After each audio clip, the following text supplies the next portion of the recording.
Evanjelista Ján píše: Ježiš unavený z cesty sadol si k studni. Bolo okolo poludnia. Tu prišla po vodu istá Samaritánka. Ježiš jej povedal: Daj sa mi napiť. Jeho učeníci odišli do mesta nakúpiť potraviny. Samaritánka mu povedala: Ako si ty môžeš Žid pýtať vodu odo mňa, Samaritánky? Ježiš jej odpovedal: Keby si poznala Boží dar a vedela, kto je ten, čo ti hovorí, daj sa mi napiť, ty by si poprosila jeho a on by ti dal živú vodu. Drahí priatelia, prichádzame k 3. pôstnej nedele. Nedele, kde počujeme evanjelium o Samaritánke, o stretnutí Ježiša a tejto ženy. Smäd má Ježiš, ale smäd má i táto žena. Mohli by sme tak povedať, že pôst je čas, kedy si uvedomíme smäd v našom srdci. Smäd nášho srdca. Keď sa pozrieme na toto pekné a dlhé evanjelium, tak zo pár myšlienok, ktoré ako si tak, ako zo studne prištia, ako voda z tohto evanjelia, alebo je to opäť Božie slovo, ktoré k nám prehovára. Prvé slovo, ktoré by som tak počerkul, je práve táto studňa. Ježiš sedí pri studni, pri Jakubovej studni. Veľmi dôležitá studňa pre celý izraelský národ. Jednoducho Ježiš je smedný. Ako človek je smedný, ale aj ako Boh je smedný. Pretože túži po každom jednom človeku. Je smedný a prosí. Pýta si od tejto Samaritánky vodu: Daj sa mi napiť. Prekvapenie ženy. Ako je možné, že Žid sa rozpráva so Samaritánkou? Oni sa ani len nestretávali. Nemali sa jednoducho radi. Ako je to možné, že tento Žid porušuje toto pravidlo a rozpráva sa s touto ženou? Pretože evanjelista Ján chce vyjadriť jedno veľké a dôležité posolstvo. Ježiš búra bariéry. Ježiš búra bariéry národnostné, náboženské, ale aj osobné. Pretože Ježiš ako Boh ide za každým jedným človekom.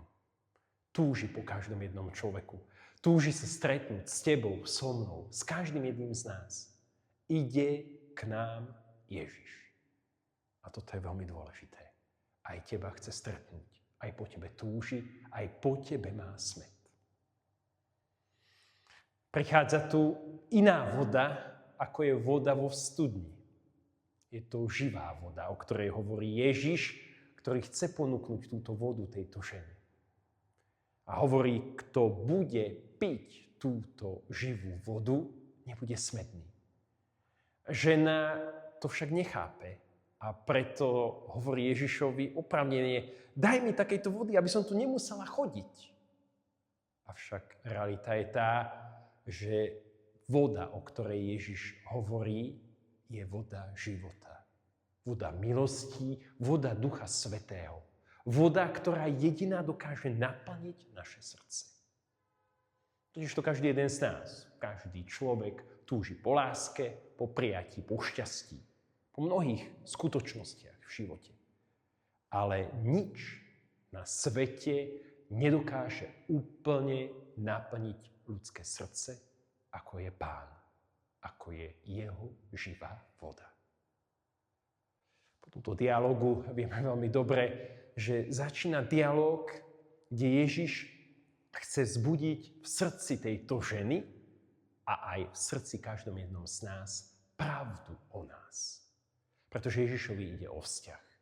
O vzťah, ktorý je založený na pravde. Jemne jej ukazuje pravdu. Ježiš ju nesúdi, ale odhaluje jej to, čo je v jej srdci. Pretože Ježiš chce vstúpiť. A ona ako Ježiša číta a vníma? Najprv vníma ako Žida, potom si uvedomí, že ale tento človek mi povedal niečo z môjho života a tak ho vníma ako proroka, ale najdôležitejšie je to, kde dospeje. Že ho začne vnímať ako Mesiáša. Že on je ten, ktorý môže dať opravdivý život tejto žene. Stretnutie totižto s Ježišom vždy vedie k pravde. Ak som stretol Ježiša, tak nás vedie k pravde o nás samých. Pravda, ktorá je plná milosrdenstva. A toto chce Ježiš tejto žene odkázať.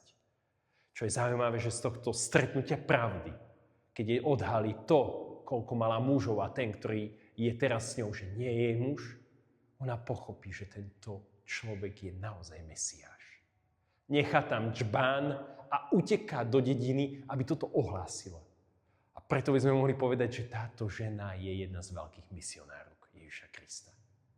Ide a hovorí, poďte si pozrieť človeka, poďte si pozrieť toho, ktorý mi povedal všetko z môjho života.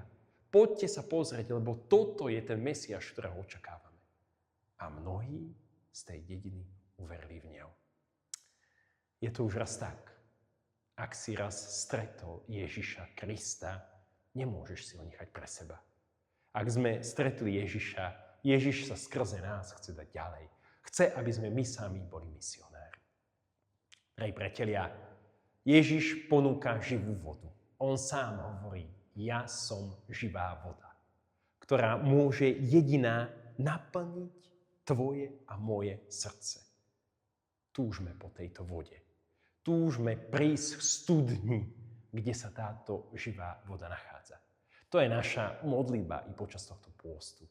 Nezabúdajme povedať Ježišovi, keď už sme pri ňom, pravdu o nás. Veď on ho pozná, ale on chce, aby sme ho vyslovili, aby sme mu to povedali. Pane, ja som taký. Vidíš moju biedu, ale túžim a chcem.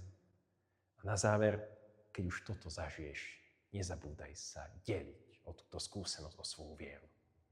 Moji priatelia, pôst ide. Verím, že nie len Pán má smäd po nás, ale aj my máme smäd po ňom.